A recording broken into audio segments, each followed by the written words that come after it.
But it's one of them things where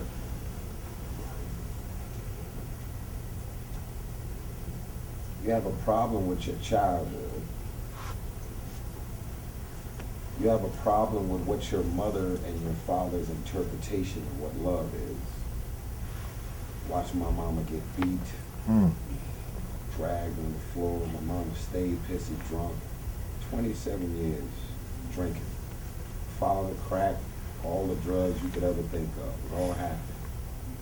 And so, without me knowing and thinking, I don't want to be like my mother. I want to be like my father.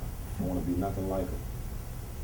And so I was able to tap into my own individuality, who I am as a man.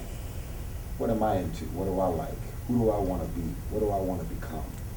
I wasn't born a Siamese twin. So my brain is not connected to yours. My heart, my chest cavity isn't connected to yours. We don't share the same heartbeat. Your heartbeat will never beat at the same time as mine. So therefore, I'm my own man. Got my own feelings and thoughts, my own experience as a child. That's me, my own man. I can be inspired to be more like others, but I don't want to be like others. I want to be me. And I want to walk in your light because I'm inspired by who you are, what you've achieved, what you became. And so with all that being said, when I connected with Will Smith after I became an actor, he started mentoring me. And something really changed my life. He said, you can often tell how far your life and career will go based on the 5 people you spend the most time with. Mm-hmm. So if you have a problem with your life, you should have a problem with the people in your life. Mm-hmm. I don't like you. So why are you still my friend? Why am I still befriending people I don't like? Am I that lonely? Do I really need that many people around me? Is it that serious that people are calling my phone, texting me, talking about the latest club, this and that? What does it all mean at the end of the day? When you're on the receiving end of what they want your day to be. I'm now the victim of who I decided to befriend.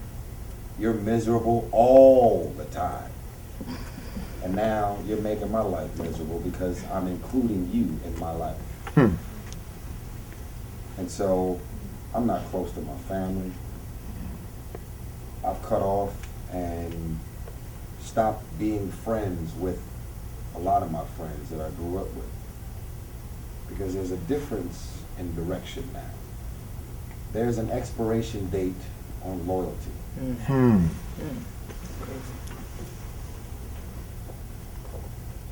People are in your life for a reason, others in your life for a season. The problem with most is they don't recognize when people's seasons are over. We was cool in 98. We was stuck by the hip. Boy, you couldn't tell us we was ever gonna not be friends. It's over, homie. I'm walking into the unfamiliar. It's time for me to take that leap of faith and just kind of, I want to discover a better version of myself. Hanging with you, it's like a circle. It's just this ongoing cycle. And we're not doing and becoming anything else other than what we are right now. And so I'm able to say proudly, everybody in my life makes my life better. Wow. Because I love myself enough to surround myself with those people. Why would I go to dinner for 2-3 hours with anybody and leave the dinner the same? Yep. It's a waste of damn time. Yep. Like, it ain't that serious Yep. for me to be at dinner for 2-3 hours and then leave here with no new thoughts, no new perspective, no new views, and like, yo, I mean, I came here and I'm leaving, I don't feel any different.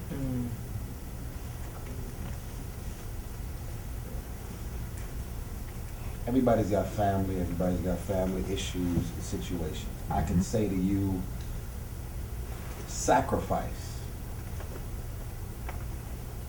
is one of the greatest challenges you'll ever make in your life. Guilt, hanger-oners, people that's just clinging to you, trying to suck you dry. People in your life trying to talk you out of your visions and dreams and ideas. I dream with my eyes open. I want to become more like the things I see. You should have never showed me this shit. I want it now. You should have never showed me that you have a gas station at your house. You should have never showed me that, like I have a car parked in my garage, you have a private plane parked in your garage. Like you have, you fly up to the house.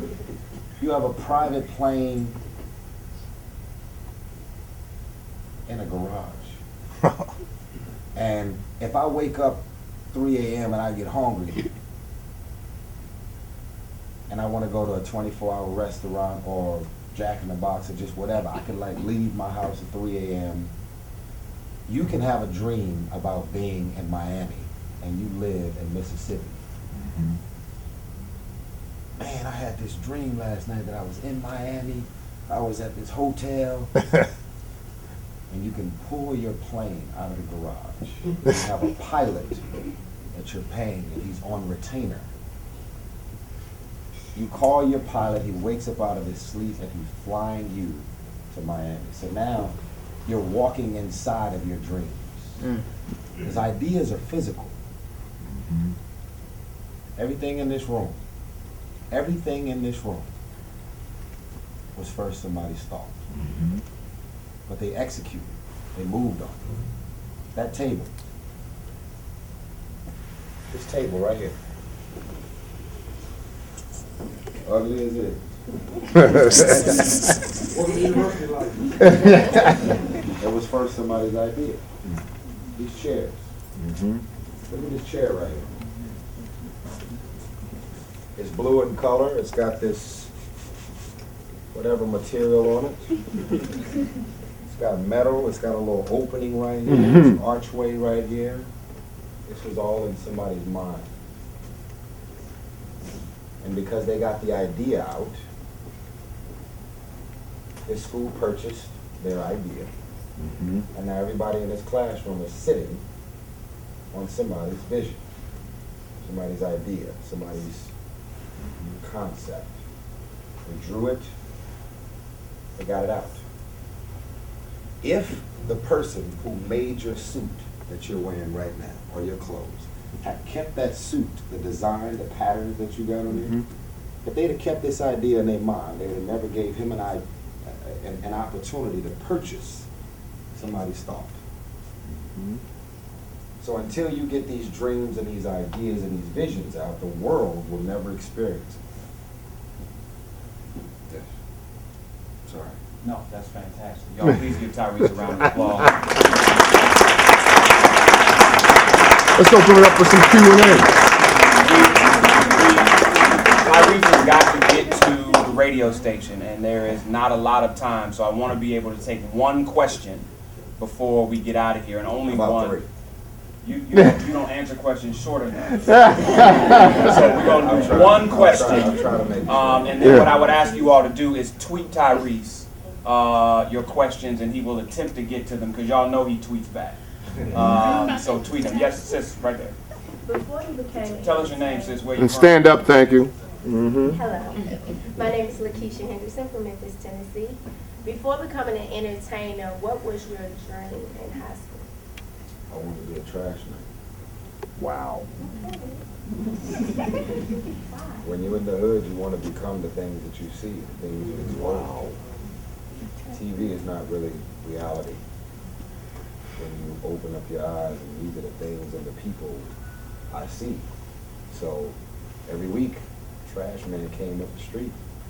I used to go like 9 houses up the street. I had my little fake belt on, little back brace. And I used to help them load the trash in. I knew they had benefits. I knew they had, you know, it was a government paid job. I knew they had medical and dental and retirement plans in place. I did my research. So that's what I wanted to be. Other than that, it was just all about hustling. Everything you can think of. I used to cut grass. I used to be at the gas station pumping gas to try and get some extra change. I used to be in this parking lot when people would come out with their shopping carts and put their groceries in the car and then push their basket over into a section and then a quarter would pop out. So I used to wait for this parking lot for 8-9 hours a day, begging people for their baskets so that I could get a quarter. And I had money to get to school. You all, I know you all have more questions. My job as moderator is and so I really would like to thank Dr. Kimbro so much for just the opportunity to come over and share. Thank you all so much for your questions and your attention. And be serious, if you have questions, put them out in the public space, because oftentimes, even if Tyrese doesn't answer them, there's someone in space that will be able to respond to it. So thank you all so much for the time. Before you do that, look, I want to just say, as I said earlier, we see Andrew Young, Ambassador Andrew Young running around. We say, "Oh, that's Andy." That's not Andy. That's Ambassador Andrew Young, a living icon. You see Dr. Kimbro walking around. This is an icon of business leadership. You see all these great heroes and sheroes walking around. You see this dean. Celebrate them when they're alive. Today, now, give that man some love, the